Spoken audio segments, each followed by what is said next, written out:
Top of the morning, top of the morning. Wu brother number one coming at you. It's the Wu adjudicator. Check this out. And don't it sound crazy when your girl say, "Girl, you better let his ass go. Girl, you better leave his ass alone." Or your homeboy say, "Man, let's bounce on her ass, bro. Come on, bounce on her ass. Fuck that." You know that happens when your friends is in your business and they telling you to let somebody go or leave them alone. Let me tell you something. That shit sound easy and all that, but that's one of the hardest pills you have to swallow.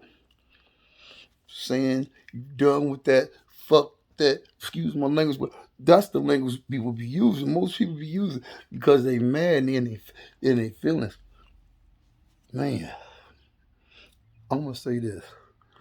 If you keep holding on to things that mess up your peace of mind,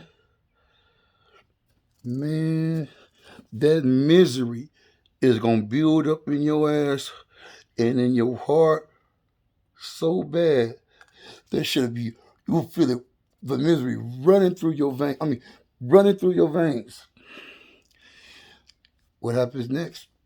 It consumes you, and you don't want it to consume you. Trust me, you don't want it to consume you because that's where all the crazy shit start happening. Busting out windows, fighting, throwing this, throwing that, popping some, shooting. Don't let that happen. You gotta find the strength to just say, "I'm done. I don't want to do this no more. That's it. This ain't happening." Okay, young God, if you could muster up the mathematics or the science on this one, what would it be? Closure happens right after you accept that letting go and moving on is more important than projecting a fantasy of how the relationship could have been. And that's Wu. Trust the process.